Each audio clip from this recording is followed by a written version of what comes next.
Hello everyone, ഞാൻ doctor Siraj, medical officer QNB hospital, Koduvally.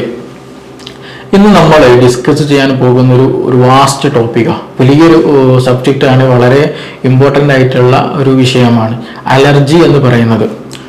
പലപ്പോഴായിട്ട് നമ്മുടെ കമ്മ്യൂണിറ്റിയിലെ ആളുകൾക്കിടയിൽ പല ധാരണകളും തെറ്റിദ്ധാരണകളും ഉള്ള ഒരു സംഗതിയാണ് ഈ പറഞ്ഞ അലർജി എന്നുള്ളത്.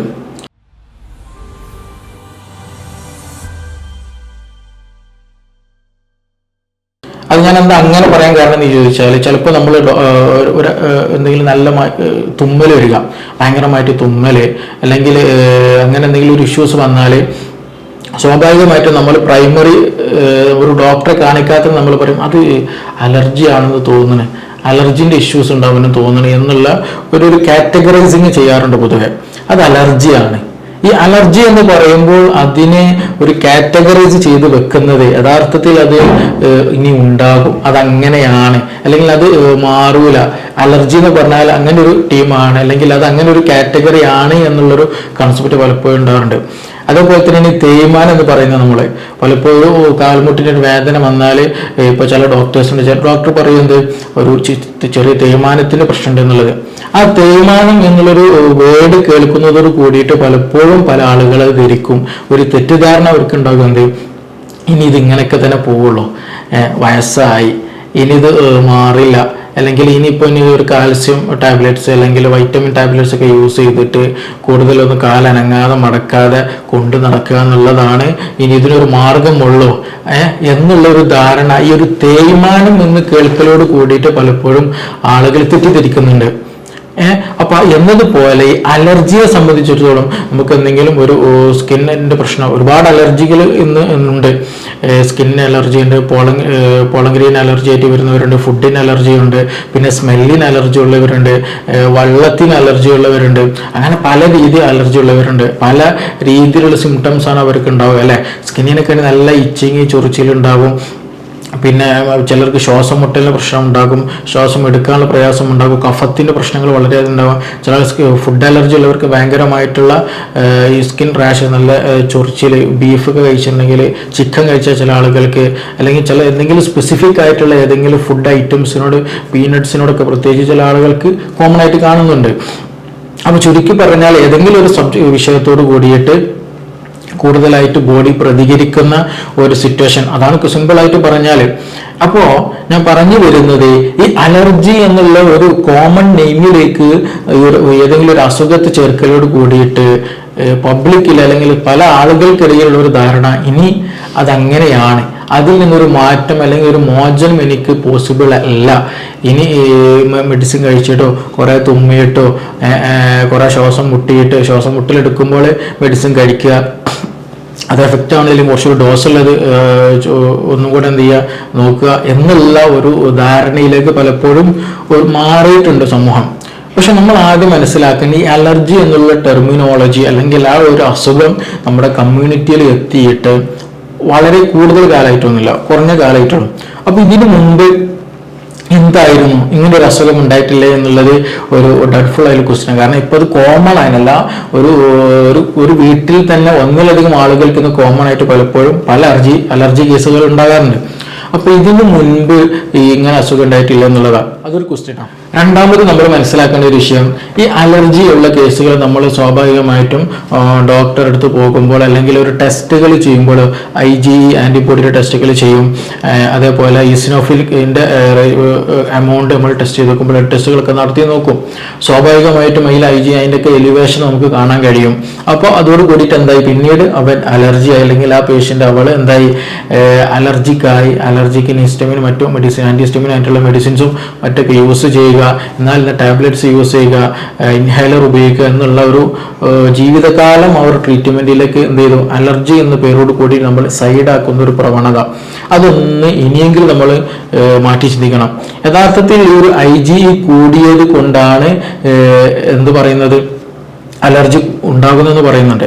പക്ഷെ ഈ IgE കൂടാനുള്ള കാരണം എന്താണ്, അല്ലെങ്കിൽ നമ്മുടെ ബോഡി ഇമ്മ്യൂണിറ്റി കുറയാനുള്ള സാഹചര്യം എന്താണ്, ഈസിനോഫിലിക്കിന്റെ അളവ് കൂടാനുള്ള കാരണം എന്താണ്, ആ ഒരു കാരണമാണ് യഥാർത്ഥത്തിൽ ഈ അലർജിക്കുള്ള കാരണം. അല്ലാണ്ട് എന്തല്ല, IgE ഡയറക്റ്റ് അതിൻ്റെ ഒരു സുപ്രഭാതത്തിൽ കൂടുന്നതല്ല, മറിച്ച് നമ്മുടെ ജീവിതം ഒരു റുട്ടീനല്ല, ഒരു റുട്ടീനായിട്ടുള്ള ഒരു ലൈഫ്, ഒരു കറക്റ്റ് പാറ്റേൺ അല്ല നമ്മുടെ ലൈഫ് സ്റ്റൈൽ എങ്കിൽ തീർച്ചയായിട്ടും അതിൻ്റെ മാറ്റങ്ങൾ പല രീതിയിൽ, പല സ്വഭാവത്തിൽ പലരിലും അത് കാണാൻ കഴിയും. പലർക്കും പല വ്യത്യാസം. ചിലർക്ക് ഷുഗർ, കൊളസ്ട്രോള്, BP, സ്ലീപ്ലെസ്, ഉറക്കമില്ലാത്ത പ്രശ്നം, കോൺസ്റ്റിപ്പേഷൻസ്, വയറിൻ്റെ ഇഷ്യൂസ്, മുടികൊഴിച്ചിൽ, തലവേദന, മൈഗ്രെയിൻ അങ്ങനെ വരും. എന്നാൽ അതിൻ്റെ അതേപോലെ തന്നെ വരുന്ന ഒരു സംഗതിയാണ് ഇത് എന്ത് പറയുന്നത്, ഈ പറയുന്ന അലർജി, എസ്പെഷ്യലി അലർജിക് റൈനൈറ്റിസിന്റെ കേസിൽ കേട്ടോ. ഞാൻ നേരത്തെ പറഞ്ഞു ഒരുപാട് വലിയൊരു വാസ്റ്റ് ടോപ്പിക്കാണ്. നമ്മൾ ഇന്ന് എസ്പെഷ്യലി ഇവിടെ ഡിസ്കസ് ചെയ്യാൻ പോകുന്ന വിഷയം അലർജിക് റൈനൈറ്റിസിന്റെ വിഷയമാണ്. അപ്പോൾ ഈ IgE കൂടുന്നത് അല്ലെങ്കിൽ ലോ ഇമ്മ്യൂണിറ്റി ആകുന്നത്, ബോഡി പെട്ടെന്ന് റെസ്പോണ്ട് ചെയ്തു പോകുന്നത്, ബോഡി വീക്കായി പോകാൻ പരമപ്രധാനമായിട്ടുള്ള ഒരു കാരണം എന്താണെന്ന് വെച്ചിട്ടുണ്ടെങ്കിൽ നമ്മുടെ ഒരു റുട്ടീൻ ലൈഫ്, ഒരു ജീവിത ശൈലി ഒരു പ്രോപ്പർ വേയിൽ അല്ല എന്നുള്ളത് തന്നെയാണ് നമ്മൾ ആദ്യം മനസ്സിലാക്കേണ്ടത്. അല്ലാണ്ട് നമ്മൾ വീണ്ടും നമ്മുടെ ബോഡിയെ കൂടുതൽ മെഡിസിൻസ് കൊടുത്ത് ട്രീറ്റ് ചെയ്യുന്നതിനേക്കാൾ അതിൻ്റെ കൂടെ തന്നെ നമ്മൾ ചെയ്യണം, ട്രീറ്റ്മെന്റ് നടത്തുന്നതിന് കൂടെ തന്നെ എന്തുകൂടെ ചെയ്യണം, നമ്മുടെ ലൈഫ് സ്റ്റൈലും കൂടെ അതിനനുസൃതമായിട്ട് മാറ്റേണ്ടതുണ്ട്. നമ്മളൊക്കെ പണ്ട് കാലങ്ങളിൽ നാടുകളിൽ കേട്ടിരുന്ന ഒരു ശൈലിയാണ് നീരിറങ്ങുക എന്നുള്ളത്. അല്ല, വേഗി കുളിച്ചാൽ നീരിറങ്ങും, അല്ലെങ്കിൽ ഉച്ചയ്ക്ക് ഒന്നുകിൽ പുറത്തുനിന്ന് ഇറങ്ങി തല ഒന്ന് വേർത്ത് കഴിഞ്ഞാൽ നീരിറക്കം വരിക, അല്ലെങ്കിൽ അങ്ങനെയുള്ള പല വേർഡ്സുകൾ നമ്മൾ കേൾക്കാറുണ്ട്. യഥാർത്ഥത്തിൽ ഇതിൻ്റെ ഒരു അഡ്വാൻസ്ഡ് ലെവൽ എന്ന് വേണമെങ്കിൽ നമുക്ക് പറയാം. ഈ അലർജിക് എന്നുള്ള ടെർമിനോളജിയിൽ സിമ്പിളായിട്ട് പറയാൻ കഴിയും, എസ്പെഷ്യലി അലർജിക് റൈനൈറ്റിസിന്റെ കേസിൽ. കാരണം ഈ ഒരു റുട്ടീൻ തോന്നിയ നേരത്തുള്ള അല്ലെങ്കിൽ നമുക്ക് ഒരു കറക്റ്റ് റൂട്ടിലല്ലാത്തുള്ള ഭക്ഷണം കഴിക്കൽ, അതേപോലെ കുളിക്കുന്ന ഒരു ശീലം, ശരിയായ രീതിയിലല്ലാതെ ശരിയായ നേരത്തല്ലാത്ത ഷവറിങ് ചെയ്യുക, കുളിക്കുക, പിന്നെ അതുപോലെ ചില എണ്ണകൾ തലയിൽ തേക്കുന്നത്, അധികമായിട്ടുള്ള ഫാനിൻ്റെ ഉപയോഗം, അങ്ങനെയുള്ള ചില റുട്ടീനായിട്ടുള്ള നമ്മൾ ജീവിത ശൈലിയിൽ ശ്രദ്ധിക്കേണ്ടതായിട്ടുള്ള കുറച്ച് കാര്യങ്ങളുണ്ട്. അത് ഓൾമോസ്റ്റ് നമ്മൾ ശ്രദ്ധിച്ചാൽ തന്നെ വലിയ ഒരു ശതമാനം കേസുകളും ഈ അലർജിക് റൈനൈറ്റിസിൽ നമുക്ക് പെട്ടെന്ന് നല്ല റിസൾട്ട് കിട്ടാറുണ്ട്. അത് വളരെയധികം ഇമ്പോർട്ടൻ്റ് ഉള്ള കാര്യമാണ്. ചില ആളുകൾക്ക് എണീറ്റപാട് തുമ്മിക്കൊണ്ടേയിരിക്കും, വളരെയധികം തുമ്മലായിരിക്കും. ഇത് ചിലപ്പോൾ ഒരു അർദ്ധരാത്രി കഴിഞ്ഞ് ഏകദേശം ഒരു രാത്രി ഒരു 3 മണി അല്ലെങ്കിൽ ഒരു 2-3 മണി സമയത്ത് എപ്പിസോഡ് തുടങ്ങും. പിന്നീട് രാവിലെ ഒരു 8 മണി 9 മണി വരെ അതുണ്ടായിരിക്കും. പിന്നീട് ആൾ നോർമലായിരിക്കും. ചില ആളുകൾ രാത്രി കിടക്കാൻ നിൽക്കുന്ന സമയത്ത് തുമ്പി തുടങ്ങും. അങ്ങനെ പല രീതികളും പല തരത്തിൽ ഈ അസുഖം കാണാറുണ്ട്.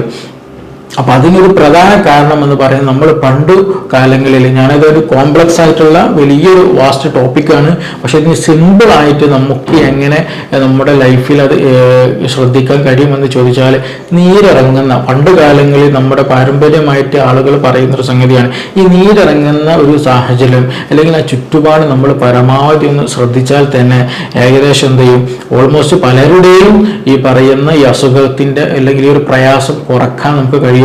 IgEന്റെ അളവ് സ്വാഭാവികമായിട്ടും നമ്മുടെ ലൈഫ് സ്റ്റൈൽ മാറുമ്പോൾ അതും കുറയും, അത് കുറയുന്നുണ്ട്. പല കേസുകൾ നമുക്ക് അതിന്റെ റിസൾട്ട് കിട്ടിയതുമാണ്. അപ്പൊ അതുകൊണ്ട് തന്നെ നമ്മൾ എന്ത് ചെയ്യണം, നമ്മുടെ ലൈഫ് സ്റ്റൈൽ മാറ്റുക എന്നുള്ളതാണ്. മെഡിസിൻ കഴിക്കുന്നതിന് കൂടെ തന്നെ എന്ത് ചെയ്യണം, നമ്മുടെ ലൈഫ് സ്റ്റൈൽ മാറ്റി മെല്ലെ മെല്ലെ മെഡിസിൻ ഒഴിവാക്കിയിട്ടുള്ള ഒരു മെഡിസിൻ ഫ്രീ ആയ ലൈഫിലേക്ക് കടക്കണം. ഞാൻ നേരത്തെ പറഞ്ഞു അലർജി എന്നുള്ളത് അത് മാറില്ല എന്നുള്ള ഒരു കൺസെപ്റ്റ് നമ്മൾ ഒരിക്കലും വെക്കരുത്. ഇതിന് ഒരുപാട് ട്രീറ്റ്മെന്റ് മെത്തേഡിൽ ഇന്ന് അവൈലബിൾ ആണ്, ഒരുപാട് മോഡുലേഷൻസിൽ ഇന്ന് ട്രീറ്റ്മെന്റിൽ വന്നിട്ടുണ്ട്. അപ്പൊ അതുകൊണ്ട് തന്നെ നമ്മൾ കൃത്യമായിട്ട് അതിനുള്ള അന്വേഷണം നടത്തിയിട്ട് ആ ഒരു മെഡിസിൻ ഫ്രീയിലേക്ക് എന്ത് ചെയ്യണം, നമ്മൾ എത്തേണ്ടതുണ്ട്, അതിന് ശ്രമിക്കുകയും ചെയ്യണം. അപ്പൊ അതിനുവേണ്ടി നമ്മൾ ലൈഫ് സ്റ്റൈൽ എന്തൊക്കെ മാറ്റുക എന്നുള്ളത് നമുക്ക് നോക്കാം. പ്രധാനമായിട്ടും പറയാനുള്ളത് കുളിക്കൽ വളരെ ഇമ്പോർട്ടൻ്റ് ആണ്. നമുക്ക് കുളിക്കുന്ന സമയം വളരെ ഇമ്പോർട്ടൻ്റ് ആയിരിക്കണം, മനസ്സിലായില്ലേ? അതായത് രാത്രി കുളിക്കുന്ന ശൈലി ചില ആളുകൾക്കുണ്ട്, അത് പരമാവധി ഒഴിവാക്കണം. ഏറ്റവും കുളിക്കാൻ അനുയോജ്യമായിട്ടുള്ള സമയം പണ്ട് കാലങ്ങളിലൊക്കെ ചെയ്യുന്നത് പോലെ എന്ത് ചെയ്യുക, രാവിലെ എഴുന്നേറ്റ് ഒരു 8 മണി 9 മണിയുടെ ഉള്ളിലായിട്ട് 10 മണി മാക്സിമം അതിനുള്ളിലായിട്ട് എന്ത് ചെയ്യണം, നമ്മൾ കുളിക്കാൻ ശ്രദ്ധിക്കണം. എസ്പെഷ്യലി തല നനച്ചുള്ള കുളി. ഇനി അഥവാ അതിനുശേഷം വീട്ടിലത്തെ ജോലികളൊക്കെ ചെയ്ത്, എസ്പെഷ്യലി ലേഡീസുകൾ വീട്ടിലത്തെ അടിച്ചു വാരലും ഫുഡ് ഉണ്ടാക്കലും കുട്ടികളെ നോക്കലും തുടക്കലും മുറ്റടിച്ചു വാരലും എല്ലാ വർക്കുകളും ഉണ്ടാവും. അപ്പോൾ എല്ലാം കഴിഞ്ഞിട്ട് കുളിക്കുന്ന ഒരു ശൈലി, അങ്ങനെ വരുമ്പോൾ അവർക്ക് കൂടുതലായിട്ട് ഇഷ്യൂസ് ഉണ്ടാകും. അപ്പൊ അതൊരിക്കലും ഉണ്ടാകരുത്. തല നനച്ചുള്ള കുളി എന്ത് ചെയ്യണം, ഒരു രാവിലെ ഒരു 8 മണി 9 സമയത്ത് കഴിയണം. പിന്നീട് ജോലികളൊക്കെ ചെയ്ത് കുളിക്കണം എന്നുണ്ടെങ്കിൽ എന്ത് ചെയ്യുക, തല നനയ്ക്കരുത്, മേൽ മാത്രം എന്ത് ചെയ്യുക, കഴുകാൻ ശ്രദ്ധിക്കുക. തല നനച്ചാൽ വീണ്ടും ഈ നേരത്തെ പറഞ്ഞതുപോലെ ഈ പെട്ടെന്ന് നീരിറങ്ങാനും പെട്ടെന്ന് ഈ പറഞ്ഞതുപോലെ തലവേദന വരിക, മൂക്കടയുക, ചെവി അടയുക, തൊണ്ടയ്ക്ക് ചെറിയ ഒരു സ്വരത്തിൽ മാറ്റണം, ചെറിയൊരു തടസ്സം പോലെ, ഒരു ഡ്രൈ കഫ് പോലെയൊക്കെ ചിലപ്പോൾ ഫീൽ ചെയ്യും. ചില ആൾക്ക് നല്ല പ്രൊഡക്റ്റീവ് കഫ്, നല്ല കഫം തന്നെ വരും, നല്ല ഹെവിനെസ് ഫീൽ ചെയ്യും. അതായത് തല ഒന്ന് ഫ്രണ്ടിലേക്ക് ഒന്ന് മൂവ് ചെയ്യുമ്പോൾ പോലും തലയിൽ എന്തോ ഹെവിനെസ്, വലിയൊരു കനം ഉള്ള നല്ല ഒരു ഹെഡേക്ക് ഫീൽ ചെയ്യും. ചില ആളുകൾ ചില സൈഡിലായിരിക്കും വേദന ഉണ്ടാവുക. ഇത് എക്സ്ട്രീമിലേക്ക് പോയി കഴിഞ്ഞാൽ ഇതേ ഇഷ്യൂസ് ഉള്ളവർക്ക് എന്തുണ്ടാവും, ഈ നല്ല ഷോൾഡർ പെയിൻ ഉണ്ടായിരിക്കും, ബാക്ക് പെയിൻ ഉണ്ടായിരിക്കും, ഇങ്ങനെയുള്ള ബുദ്ധിമുട്ടുകൾ ഒക്കെ അവർക്ക് കാണാറുണ്ട്. അപ്പം അതുകൊണ്ട് കുളിക്കുന്നത് ഇമ്പോർട്ടൻ്റ് ആണ്, കുളിക്കുന്ന സമയവും വളരെ ഇമ്പോർട്ടൻ്റ് ആണ്. ഒന്ന് അത്. അപ്പൊ പിന്നെ അതേപോലെ തന്നെ എന്ത് ചെയ്ത്, രാത്രിയും കുളിക്കരുത്. കുളിക്കുന്നുണ്ടെങ്കിൽ, തല നനച്ച് കുളിക്കുന്നുണ്ടെങ്കിൽ തീർച്ചയായിട്ടും അതിരാവിലെ തന്നെ കുളിക്കാൻ ശ്രദ്ധിക്കാം. മറ്റൊന്ന്, നമ്മൾ കുളി കഴിഞ്ഞതിന് ശേഷം എസ്പെഷ്യലി ഈ മുസ്ലിം കമ്മ്യൂണിറ്റിയിൽ അവർ സ്ത്രീകൾ, പെൺകുട്ടികൾ തട്ടം വിടും. അപ്പോൾ അതുകൊണ്ട് തന്നെ അവർ കുളി കഴിഞ്ഞ പാടെ തന്നെ എന്ത് ചെയ്യും, ആ നനഞ്ഞ ആ ഒരു മുടി കെട്ടിവെക്കുന്ന ഒരു ശൈലി പലപ്പോഴും പല കുട്ടികളിലും അങ്ങനെ കാണാറുണ്ട്. പല കേസുകളും നമുക്ക് അങ്ങനെ എത്താറുണ്ട്. അപ്പോൾ അതിനുള്ളൊരു ആ ഒരു സംഗതി കൂടെ നമ്മൾ ഒഴിവാക്കണം. ആ നനഞ്ഞ മുടി നമ്മൾ കെട്ടിവെച്ചാൽ സ്വാഭാവികമായിട്ടും അത് തലക്ക് വലിയ കേടാണ്. പെട്ടെന്ന് കഫ സംബന്ധമായിട്ടുള്ള അസുഖങ്ങൾ, അലർജിക് റൈനൈറ്റിസ്, തുമ്മൽ, ചുമ, പെട്ടെന്ന് ഇഷ്യൂസൊക്കെ ഉണ്ടായിരിക്കും. ഇത് നമ്മൾ എക്സ്ട്രീമിലേക്ക് പോയാലാണ് എന്ത് പറയല്, ചില കേസുകളിൽ DNS എന്ന് പറയും, ഡീവിയേറ്റഡ് നാസൽ സെപ്റ്റം, അതായത് മൂക്കിന്റെ പാലം ഒന്ന് വളഞ്ഞു പോയിട്ടുണ്ടെങ്കിൽ. എന്താണ് അതിന് കാരണം? ഈ വ്യക്തി ഒരുപാട് കാലമായിട്ട് തുമ്മുന്നുണ്ട്, ഒരുപാട് കാലമായിട്ട് ഈ പറഞ്ഞ പോലെ മൂക്കടയുന്നുണ്ട്. അപ്പോൾ അങ്ങനെയുള്ള കാലങ്ങളായിട്ടുള്ള ഈ ഒരു ഇഷ്യൂസ് കാരണം സ്വാഭാവികമായിട്ടും പലപ്പോഴും എന്ത് ചെയ്യും, ഈ മൂക്കിൻ്റെ ഒരു ഷേപ്പിൽ വരെ മാറ്റം സംഭവിക്കാറുണ്ട്. മറ്റൊന്നാണ് പോളിപ്പ് വരിക എന്ന് പറയും. അതായത് മൂക്കിൻ്റെ ഉള്ളിൽ നിന്ന് ചെറിയ ഒരു തടിപ്പ് പോലൊക്കെ രൂപപ്പെടുക. ആ മൂക്ക് എപ്പോഴും അടഞ്ഞിട്ടുണ്ടാകും. അവിടെ റെഡിനെസ്, ഒരു വീക്കം, ഒരു വീക്ക്നെസ്, ഇൻഫ്ലമേഷൻസ് ഒക്കെ പെട്ടെന്ന് വരും. അതിനുള്ളൊരു റീസൺ എന്ന് പറയുന്നത് കാലങ്ങളായിട്ടുള്ള ഇങ്ങനെയുള്ള നമ്മുടെ വേണ്ടാത്ത ചില കാട്ടിക്കൂട്ടല്, വേണ്ടാത്ത ചില തീരുമാനങ്ങൾ, ഒരു ശൈലികൾ നമ്മുടെ ലൈഫിൽ ഉണ്ടായിരിക്കും എന്നുള്ളതാണ്. അപ്പം അതിൽ പെട്ടതാണ് ഈ പറഞ്ഞിട്ടുള്ള ഈ കുളിയുടെ കാര്യവും.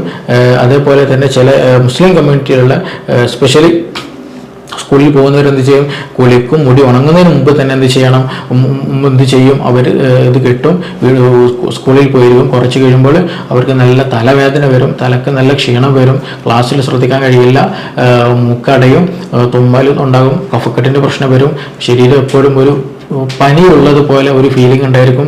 ബാക്ക് പെയിന്, അതുപോലെ നെക്ക് പെയിന്, ഹെഡ് ഏക്ക്, ഷോൾഡർ പെയിന്, ഇതങ്ങനെയുള്ള നീരിറക്കവുമായി ബന്ധപ്പെട്ടുള്ള പല അസുഖങ്ങൾ അതുമായി ബന്ധപ്പെട്ടിട്ട് അവർക്ക് വരും. അപ്പം അതുകൊണ്ട് കുളി കഴിഞ്ഞ മുടി നനഞ്ഞുകൊണ്ട് എന്ത് ചെയ്യരുത്, ഒരിക്കലും മുടി കെട്ടിവെക്കരുത്. അത് ശ്രദ്ധിക്കേണ്ടതാണ്.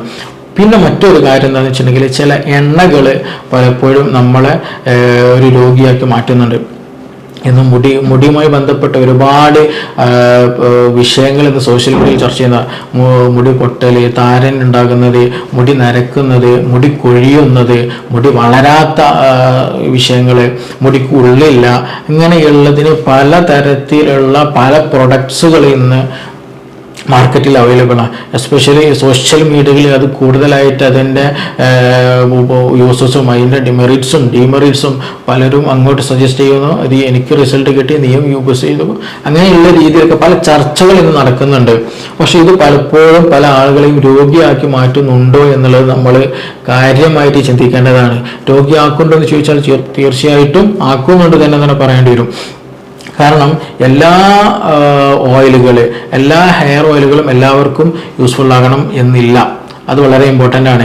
ചില ഹെയർ ഓയിലുകൾ നമ്മുടെ ബോഡിയെ പെട്ടെന്ന് കഫ സംബന്ധമായിട്ടുള്ള അസുഖം ഉണ്ടാക്കും. ചില ആളുകൾക്ക് ചില ഹെയർ ഓയിൽ തേച്ച നല്ല തണുപ്പുണ്ടാകും, നല്ല സുഖം ഉണ്ടാകും, നല്ല ഉറക്കം കിട്ടും, നല്ലൊരു കൂളിംഗ് ഉണ്ടായിരിക്കും. പക്ഷെ അത് അധികമായിട്ട് ഉപയോഗിച്ചാൽ പിന്നീട് എന്ത് മാറും, ഈ കഫ സംബന്ധമായിട്ടുള്ള പ്രശ്നങ്ങൾ കൂടും. തലക്ക് പോയി കനമുള്ളതായിട്ട് തോന്നും, എപ്പോഴും ഉറക്കം തൂങ്ങിയിരിക്കുന്നതായിട്ട് തോന്നും. ഇങ്ങനെയുള്ള ഇഷ്യൂസ് കൂടാൻ സാധ്യത വളരെ കൂടുതലാണ്. അപ്പോൾ ഇങ്ങനെയുള്ള ഹെയർ ഓയിലുകൾ ചൂസ് ചെയ്യുമ്പോൾ പ്രത്യേകം ശ്രദ്ധിക്കണം. ഒരു ഡോക്ടറെ ഒരു നിർദ്ദേശം നിർദ്ദേശത്തിൽ അവരുടെ സജഷനും കൂടെ കണ്ടിട്ട് മാത്രം ഒന്ന് ചോദിച്ചിട്ട് മാത്രം എന്ത് ചെയ്യുക, നിങ്ങൾ അങ്ങനെയുള്ള പ്രൊഡക്ട്സുകൾ ഉപയോഗിക്കുന്നതാണ് ഏറ്റവും ഉചിതമായിട്ടുള്ള തീരുമാനം. ഇനി അതൊന്നുമല്ല, നമ്മൾ വീടുകളിൽ ചിലപ്പോൾ എന്തെങ്കിലും നമ്മൾ നല്ല എണ്ണയോ വെളിച്ചെണ്ണയൊക്കെ ഉണ്ടെങ്കിൽ കാച്ചുന്നൊരു പരിപാടിയുണ്ട്. അപ്പോൾ ഈ പലപ്പോഴും നമ്മൾ വരുമ്പോൾ പേഷ്യൻസിനോട് ചോദിക്കും, നിങ്ങൾ ഏത് എണ്ണയാണ് ഉപയോഗിക്കുന്നത്? ഞങ്ങൾ വീട്ടിൽ നിന്ന് കാച്ചുണ്ടാക്കുന്നതാണ്. നിങ്ങൾ ആ കാച്ചുന്നതിൽ അല്ലെങ്കിൽ എണ്ണ കാച്ചുന്നതിൽ എന്തൊക്കെ ഇടും, എന്തൊക്കെയാണ് അതിൽ യൂസ് ചെയ്യാന്ന് ചോദിച്ചാൽ ചിലപ്പം ചെമ്പരത്തി ഇടാറുണ്ട്, മൈലാഞ്ചി ഇടാറുണ്ട്, അലോവറ ഇടാറുണ്ട്, അങ്ങനെയുള്ള പല സാധനങ്ങളുടെ പേര് പറയും. നമ്മൾ ആദ്യം മനസ്സിലാക്കേണ്ടതെന്ന് വെച്ചാൽ ഇതിൽ പറയുന്ന ചില കണ്ടന്റുകൾ നമുക്ക് നല്ല ഹെഡിന് നല്ല കൂളിംഗ് തരുന്നതാകും, നമുക്ക് തേച്ച് കഴിഞ്ഞാൽ നല്ലൊരു ഫീലിംഗ് ഉണ്ടായിരിക്കും. പക്ഷെ അത് അധികമായി കഴിഞ്ഞാൽ, അത് കൂടുതലായിട്ട് ഉപയോഗിച്ച് കഴിഞ്ഞാൽ അതിനടിമപ്പെടുകയും ചെയ്യും. മാത്രമല്ല താരതമ്യേന മെല്ലെ മെല്ലെ ഈ പറഞ്ഞിട്ടുള്ള കഫസംബന്ധമായിട്ടുള്ള നീരിറക്കത്തിന് പ്രശ്നം, തലവേദന വരിക, അങ്ങനെയുള്ള ഇഷ്യൂസ് ചില ആളുകളിൽ ഉണ്ടാകും. ചില ആളുകൾക്ക് ഓൾറെഡി അലർജി ഉള്ളവരൊക്കെ ആണെന്നുണ്ടെങ്കിൽ ഇങ്ങനെയുള്ള എസ്പെഷ്യൽ അലോവേറ, അതേപോലെ ഈ പറഞ്ഞ താളി, ഇതൊക്കെ തലയിൽ പെട്ടെന്ന് തേച്ചാൽ പെട്ടെന്ന് അവർക്ക് തുമ്മല്, ജലദോഷം, കഫക്കെട്ട്, ഹെവിനെസ്, തലക്ക് നല്ല ഹെവിനെസ് വരിക, ഷോൾഡർ പെയിൻ, ഇങ്ങനെയുള്ള ഈ അസുഖങ്ങളൊക്കെ എന്ത് ചെയ്യും, പെട്ടെന്ന് അവർക്ക് വരാനുള്ള സാധ്യത വളരെ കൂടുതലാണ്. അപ്പോൾ അത് വളരെ ഇമ്പോർട്ടൻ്റ് ആയിട്ട് ശ്രദ്ധിക്കണം. എല്ലാ ഹെയർ ഓയിലും എല്ലാവർക്കും ഉപയോഗിക്കാൻ കഴിയില്ല. ചില ആളുകൾക്ക് അതിന് മറ്റു പലതും ഉപയോഗിക്കേണ്ടി വരും. അപ്പോൾ ഏതാണ് സാധ്യമാകുന്നത്, ഏതാണ് സാധ്യമാകാത്തത് എന്നുള്ളത് നിർബന്ധമായിട്ടും നമ്മൾ ശ്രദ്ധിക്കണം. അപ്പോൾ ചുരുക്കി പറഞ്ഞാൽ ഈ ഹെയർ ഓയിൽ യൂസ് ചെയ്യുമ്പോൾ, തലയിൽ എണ്ണ തേക്കുമ്പോൾ അതിലുള്ള കണ്ടന്റുകൾ വളരെ ഇമ്പോർട്ടൻ്റ് ആണ്. അത് ശ്രദ്ധിച്ചില്ല എന്നുണ്ടെങ്കിൽ ഈ പറഞ്ഞിട്ടുള്ള അലർജിക് റൈനൈറ്റിസിന് ഉണ്ടാകാനുള്ള സാധ്യത വളരെ കൂടുതലാണ്. ഇനി മറ്റൊരു കാര്യം നമ്മൾ ശ്രദ്ധിക്കേണ്ടത്, നമ്മൾ കിടക്കുന്ന നേരത്ത് നമ്മളൊക്കെ ഫാൻ ഉപയോഗിക്കില്ല എന്നുള്ളത് ഒരു കോമൺ ആയിട്ടുള്ള ഒരു സംഗതിയാണ്, കാലങ്ങളായിട്ടുള്ളതാണ്. അപ്പോൾ ഈ സീലിംഗ് ഫാൻ ഉപയോഗിക്കുന്ന സമയത്ത് ഈ അലർജി ഉള്ളവർ, അല്ലെങ്കിൽ ഇതുമായി ബന്ധപ്പെട്ട് തുമ്മൽ, കഫക്കെട്ട്, ഇങ്ങനെയുള്ള അലർജിക് റൈനൈറ്റിസ് ഇഷ്യൂസ് ഉള്ളവർ എന്ത് ചെയ്യരുത്, ഫാനിനെ നേരെ ചുവടൊക്കെ എടുക്കുന്ന ഒരു സിറ്റുവേഷൻ ഉണ്ടാകരുത്. കാരണം അതും എന്തുണ്ടാകും, ഈ പറഞ്ഞ ഈ അസ്വസ്ഥതകൾ ഉണ്ടാക്കാനുള്ള സാധ്യത വളരെ കൂടുതലാണ്. കൂടുതൽ നമ്മൾ ഒരു സമയം ആ ഒരു ഫാനിൻ്റെ ചുവടെ നിന്ന് കഴിഞ്ഞാൽ രാവിലെ ആകുമ്പോൾ അല്ലെങ്കിൽ രാത്രി ആകുമ്പോൾ തന്നെ എന്ത് ചെയ്യും, ചെറിയൊരു ഉള്ളിലൊരു പനി വരും, ഒരു കുളിര് വരും. അപ്പോൾ തന്നെ നമുക്ക് ഫാൻ ഇടുമ്പോൾ തന്നെ എന്ത് ചെയ്യും, നമ്മൾ മൂടി പൊതിച്ചൊന്ന് കിടക്കാൻ തോന്നും. എത്ര ചൂടിലാണെങ്കിൽ പോലും ചിലപ്പോൾ ചില ആളുകൾ എന്ത് ചെയ്യും, ഫാനിൻ്റെ ചെറിയൊരു കാറ്റ് തട്ടുമ്പോൾ പോലും പെട്ടെന്ന് മൂടി പൊതിച്ച് കിടക്കാറുണ്ട്. അത് ഉള്ളിൽ പനിയുള്ളത് കൊണ്ടാണ്. രാവിലെ ആകുമ്പോൾ വലിയ പ്രശ്നം ഉണ്ടാകുകയില്ല. പിന്നെ അതുപോലെ രാവിലെ ആയാൽ ചില ആളുകൾക്ക് നല്ല തുമ്മൽ വരിക, പിന്നെ കഫക്കെട്ട്, ഹെവിനെസ് ഫീൽ ചെയ്യുക, തലക്ക് നല്ല തലവേദന, നല്ല ക്ഷീണം തോന്നുക, ഇങ്ങനെയുള്ള അസ്വസ്ഥതകൾ ഉണ്ടാകും. അപ്പോൾ അതുകൊണ്ട് എന്ത് ചെയ്യരുത്, നല്ല ഫുൾ സ്പീഡിലായിട്ട് ഫാനിൻ്റെ നേരെ ചുവടെയായിട്ട് കിടക്കുന്ന ശൈലി ഉണ്ടാകരുത്. ഫാൻ വേണം എന്ന് നിർബന്ധമാണെങ്കിൽ എന്ത് ചെയ്യുക, ഫാൻ സ്പീഡ് ഒന്ന് കുറച്ചിട്ട് ഫാനിൻ്റെ കാറ്റ് നേരെ ഡയറക്റ്റ് തലയിൽ തട്ടാതെ ഒരു സൈഡിലേക്ക് മാറിക്കിടക്കുന്ന ഒരു സിറ്റുവേഷൻ, അല്ലെങ്കിൽ അങ്ങനെ ഒരു സാഹചര്യം നമ്മൾ ഉണ്ടാക്കിയെടുക്കണം. ഈ ഒരു റുട്ടീൻ ലൈഫിൽ ഈ ഒരു പറഞ്ഞ കാര്യങ്ങൾ ശ്രദ്ധിച്ചാൽ തന്നെ ഓൾമോസ്റ്റ് കഫസംബന്ധമായിട്ടുള്ള തലകറക്കം, തലവേദന, മൂക്കടയുക, DNS പ്രശ്നങ്ങൾ, ഈ ഇങ്ങനെയുള്ള ബുദ്ധിമുട്ടുകളെ നമുക്ക് ഒരുവിധം നമുക്ക് എന്ത് ചെയ്യാം, പെട്ടെന്ന് ട്രീറ്റ് ചെയ്യാവുന്നതുള്ളൂ.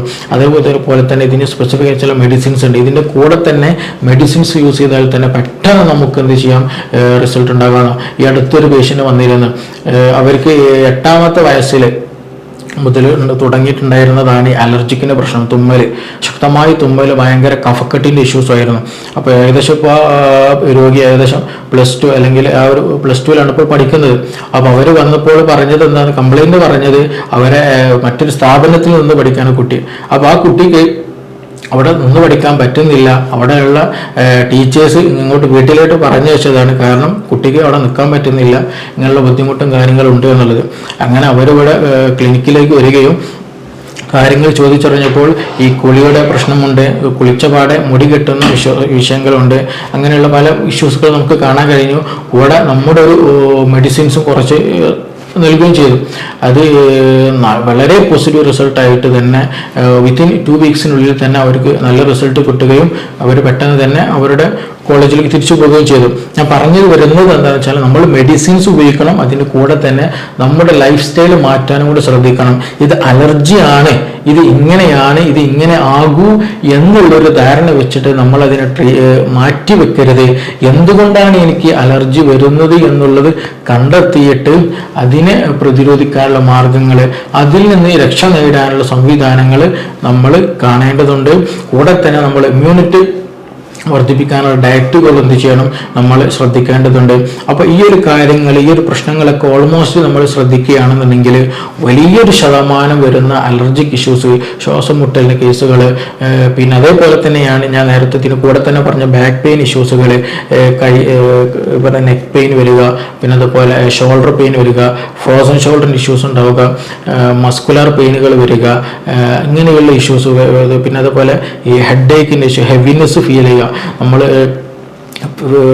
തലക്ക് ഫോർവേഡിലേക്ക് ജസ്റ്റ് ഒന്ന് ബെൻഡ് ചെയ്താൽ തന്നെ നല്ല ഹെവിനെസ്, ചില ആളുകൾക്ക് നന്നാകെ പെയിൻ ഉണ്ടാകും, ചില ആളുകൾക്ക് ഒരു വൺ സൈഡ് ആയിട്ടൊക്കെയാണ് പെയിൻ ഫീൽ ചെയ്യുക.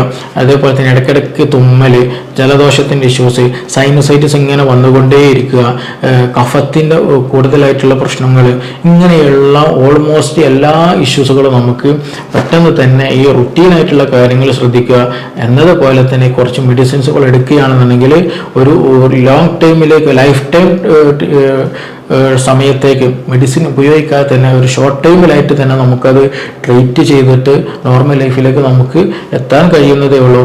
അത് നമ്മൾ തുടക്കത്തിൽ തന്നെ ശ്രദ്ധിച്ചില്ല, അല്ലെങ്കിൽ പിന്നീട് എന്ത് ചെയ്യും, നമുക്ക് ഉറങ്ങാൻ ചില ആളുകൾ പ്രയാസം, നല്ല കൂർക്കം വലിയുടെ ഇഷ്യൂസ് ഉണ്ടായിരിക്കും. പിന്നെ ചില ആളുകൾക്ക് ഇതിനിടയിൽ സൂചിപ്പിച്ചതുപോലെ ഡീവിയേറ്റഡ് നാസൽ സെപ്റ്റ് എന്ന് പറയും, നമ്മുടെ മൂക്കിൻ്റെ ഒരു പാലം സൈഡിലോട്ട് ഏതെങ്കിലും റൈറ്റോ ലെഫ്റ്റിലോട്ടൊക്കെ വളഞ്ഞു പോവുക, അതേപോലെ പോളിപ്പുകൾ ഉള്ളിലായിട്ട് ഫോം ചെയ്യുക, ഇങ്ങനെയുള്ള പല ഇഷ്യൂസുകളും അവർക്കത് ട്രീറ്റ് ചെയ്തില്ല എന്നുണ്ടെങ്കിൽ ഇങ്ങനെയുള്ള പല ഇഷ്യൂസുകളും ഉണ്ടാകാനുള്ള സാധ്യത വളരെ കൂടുതലാണ്. അപ്പം അതുകൊണ്ട് തന്നെ ഇങ്ങനെയുള്ള ഇഷ്യൂസുകൾ, ബുദ്ധിമുട്ടുകൾ, കാര്യങ്ങളുണ്ടെങ്കിൽ എത്രയും പെട്ടെന്ന് തന്നെ അതൊരു അലർജിയാണ്, അത് അങ്ങനെയാണ് എന്നുള്ള രീതിയിൽ സൈഡാക്കി വെക്കാണ്ട് കാര്യമായ രീതിയിലുള്ള ട്രീറ്റ്മെൻറ്റിലേക്ക് ഇറങ്ങി തിരിച്ചത് തീർച്ചയായിട്ടും നമുക്കതൊരു നോർമൽ റുട്ടീനിലേക്ക് തന്നെ കൊണ്ടുവരാവുന്നതാണ്. ഇനി ഇതുമായി ബന്ധപ്പെട്ട എന്തെങ്കിലും സംശയങ്ങളുണ്ടെങ്കിൽ, ഇതുമായി ബന്ധപ്പെട്ടുള്ള എന്തെങ്കിലും ക്ലാരിറ്റി വരുത്തേണ്ടതെങ്കിൽ തീർച്ചയായിട്ടും നിങ്ങൾക്ക് ഈ നമ്പറിൽ കോൺടാക്ട് ചെയ്യാവുന്നതാണ്. ഇതിങ്ങനെ പറയുന്നത് ഇതൊരു കോമൺ ടോക്കിംഗ്, നമ്മളൊരു സാധാരണക്കാർക്ക് മനസ്സിലാകാവുന്ന തരത്തിലാണ് പറഞ്ഞിട്ടുള്ളത്.